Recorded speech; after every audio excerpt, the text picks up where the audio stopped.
नमस्कार, मैं हूं पवन त्यागी। मोदी सरकार के गठन होने के बाद अब लोकसभा का पहला सत्र 24 जून से लेकर 3 जुलाई के बीच होना है।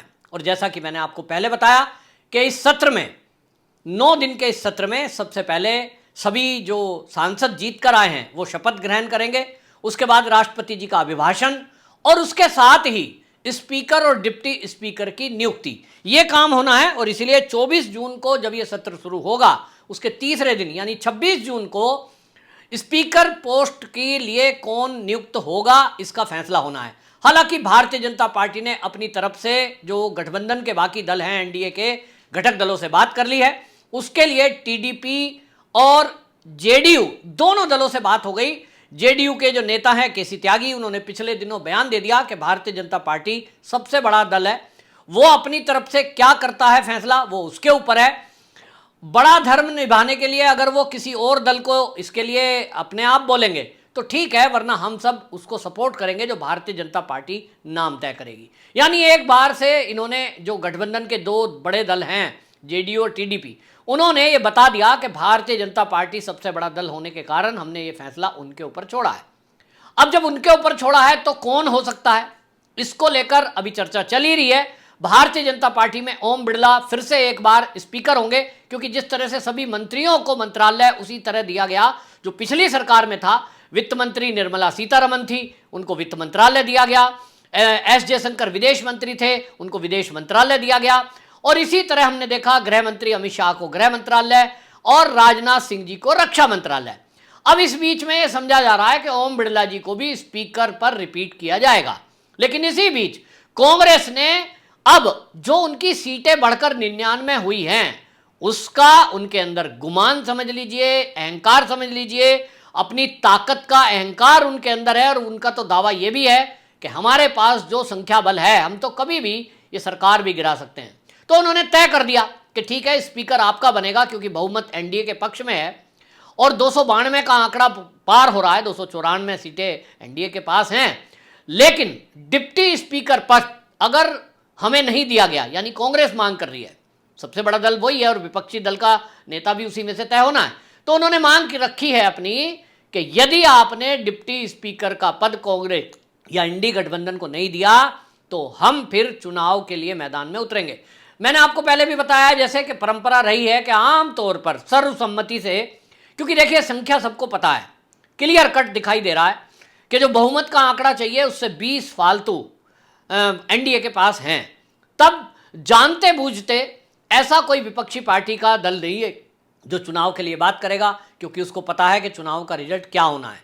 लेकिन डिप्टी स्पीकर की बात कर रहे हैं तो डिप्टी स्पीकर का चयन हो, उस पर कौन होगा, इसके लिए जब बात चल रही है तो कहा यह जा रहा है, ये एक तरह से धमकी कह लीजिए कांग्रेस की, कि या तो चुनाव होगा नहीं तो डिप्टी स्पीकर पद हमें दे दीजिए। हालांकि परंपरा कुछ ऐसी रही है कि सरकार किसी की भी हो, विपक्षी दल में जो सबसे बड़ा दल होता है उस घटक का कोई भी डिप्टी स्पीकर बना दिया जाता है। अभी जो 16वीं जो लोकसभा थी कांग्रेस का यूपीए 2, उस समय आप देखिए सरकार कांग्रेस की थी, बहुमत हालांकि जो यूपीए आज इंडी है, इंडी गठबंधन, वो यूपीए नाम था उसका, उनके पास बहुमत नहीं था। लेकिन उसके बावजूद भी जुगाड़ से सरकार बनाई हुई थी, तब उन्होंने जो एनडीए के अन्ना द्रमुक पार्टी के थंबी दुरई है उनको डिप्टी स्पीकर बनाया था। अब ये इसी परंपरा का हवाला दे रहे हैं कि साहब हमें भी इसी तरह से दिया जाए। अब देखना होगा इस पर क्या फैसला होता है।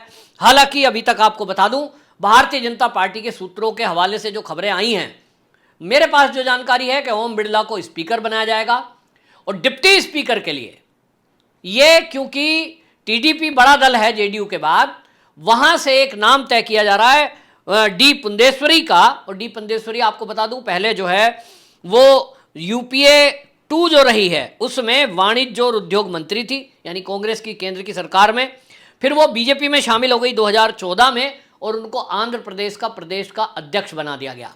आज की डेट में जो डी पुंदेश्वरी है उनको बोलने में जो महारत हासिल है, उनको कहा जाता है स्पष्ट बोलती है, जानकारी बहुत ज़्यादा है, भाषाओं पर पकड़ है, कई भाषाओं पर, और उनको कहा जाता है कि वो दक्षिण की सुषमा स्वराज है। अब ऐसी तेज तर्रार महिला डिप्टी स्पीकर बने, ये तो समय की पुकार है। क्योंकि हमने देखा है, और मैं आपको बता दूं जो अपने दिल की बात, मैंने ओम बिरला जी को बहुत कम सख्त होते देखा है। ये ठीक नहीं है, वो ठीक नहीं है। मुझे लगता है जैसा हमारे जगदीप धनखड़ जी राज्यसभा को चलाते हैं, वो संचालित करते हैं, उसके स्पीकर हैं, वैसा ही कोई सख्त आदमी चाहिए। ढीला ढवाला आदमी, मुस्कुरा रहे हैं बैठे हुए, आप बैठ जाइए, हम बैठ जाइए, और शोर होता रहता है, संसद चलने नहीं दी जाती, तुरंत सस्पेंड करने का और इनको बाहर कर देना चाहिए, क्योंकि आपका और मेरा टैक्स का पैसा बर्बाद किया जाता है। अब तो यह संख्या कांग्रेस के सांसदों की बढ़कर 52 से 99 हो गई। वो तो पहले से ही कह रहे हैं कि अब पहले वाले हालात नहीं रहेंगे। इसका मतलब यह है कि इंडी गठबंधन में कांग्रेस की तो पहले से तैयारी है कि मोदी सरकार को इस बार किसी ना किसी बहाने फिर से सत्र डिस्टर्बेंस किया जाएगा और सत्र को चलने नहीं दिया जाएगा। पिछला सरकार का अनुभव अगर देखें, मोदी जी का पहला और दूसरा कार्यकाल, ये दोनों कार्यकाल में आप देखिए कि जो भी संसद का सत्र चलना होता था, हर सत्र के पहले कोई ना कोई बहाना ढूंढा गया, फर्जी न्यूज डाली गई, फर्जी मुद्दे पैदा किए गए और संसद के सत्र को नहीं चलने दिया गया। गैलरी में आकर खड़े होना, नारेबाजी करना, यहां तक कि प्रधानमंत्री तक को नहीं बोलने दिया गया।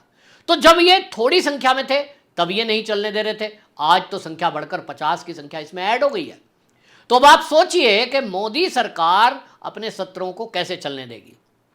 इन्होंने पहले से क्या करना है, कुछ भी नहीं करना। 2-4 दिन पहले किसी विदेशी अखबार में कोई आर्टिकल छपवा देंगे, किसी टीवी चैनल पर कोई न्यूज चलवा देंगे, कहीं किसी दंगे फसाद का रेफरेंस दे देंगे। इनके हाथ में है भाई, सिस्टम में इन्हीं के लोग बैठे हैं। और इसीलिए बहुत टिपिकल टाइम होने वाला है मोदी का, ये कार्यकाल 3 सत्र नहीं चलने देंगे। ये पहले से जब घोषणा कर रहे हैं, धमकी दे रहे हैं, तो ऐसे में भारतीय जनता पार्टी को अपना स्पीकर ऐसा बनाना पड़ेगा जैसा जगदीप धनखड़ जी राज्यसभा में चलाते हैं। स्पष्ट बात करना, सीधी बात करना, आप बहस में हिस्सा लीजिए, शांति से अपनी बात रखिए। हल्ला करेंगे क्लासरूम की तरह, जैसे छोटे छोटे बच्चे हो, कितना बेकार लगता है। मतलब सोचिए, सांसद हैं, बुढ़े हो गए, लेकिन हो करके शोर मचा रहे हैं, आप किसी को बोलने नहीं देंगे। ऐसे में स्पीकर को कहना पड़ेगा कि भैया आप जो है तो तत्काल इनको सस्पेंड करो, जो भी शोर मचाए बाहर करिए, संसद को चलने दीजिए। और इसलिए भारतीय जनता पार्टी को किसी और नाम पर विचार करना चाहिए, तेज तर्रार व्यक्ति होना चाहिए। और मैं तो कहता हूं कि डी पुंदेश्वरी जो हैं, उनको आप डिप्टी स्पीकर की बात सोच रहे हैं, मेरे हिसाब से तो उनको स्पीकर बना दो। महिला है, तेज तर्रार है, वो बिल्कुल किसी को चूं चपड़ नहीं करने देंगी, ये मुझे उम्मीद है। तो खैर ये बाद की बात है, लेकिन फिलहाल कांग्रेस ने जो एक तरह से धमकी दी है मोदी सरकार को, वो सीधा सीधा है कि हम ये स्पीकर और डिप्टी स्पीकर का जो चुनाव है आसानी से नहीं होने देंगे। इसमें ब्लैकमेलिंग जैसा एक तो मैं शब्द नहीं कह सकता, लेकिन एक परंपरा भी है। देखते हैं मोदी सरकार अब किस तरह से इनको संतुष्ट करने के लिए इस तरह क्या फैसला लेती है। ये भी हो सकता है कि अब भारतीय जनता पार्टी ये समझ ले कि भाई इनकी संख्या ज़्यादा है तो डिप्टी स्पीकर पद इनको दे दे। लेकिन यहाँ एक बात और है कि इंडी गठबंधन को अगर कोई डिप्टी स्पीकर का पद दे भी देंगे मोदी जी, तब ये क्या गारंटी है कि तब वो सत्र में शांत बैठेंगे? तब भी शांत नहीं बैठेंगे, और तब तो इनके पास एक और पावर आ जाएगी। स्पीकर कोई फैसला लेगा, डिप्टी स्पीकर के फैसले में ये अपनी चलाएंगे। तो कुल मिलाकर के बहुत टिपिकल मामला है, और ये पहले से लग रहा था कि जिस तरह से भारतीय जनता पार्टी की सीटें कम हुई हैं, कहीं ना कहीं उसका इफेक्ट तो दिखाई दे रहा है। संसद के हर सत्र में, सरकार के हर फैसले में अब अड़चन डलना शुरू हो गई है, और शुरुआत स्पीकर के चयन से हुई है। ये देश के लोगों को अब समझना होगा कि यदि पूर्ण बहुमत आप किसी सरकार को नहीं देते हैं, किसी दल को नहीं देते हैं, तो उसके खामियाजे क्या होते हैं। सरकार गिरने का लगातार खतरा, ब्लैकमेलिंग का लगातार खतरा, और संसद सत्रों का सत्यानाश, ये तो होना तय है।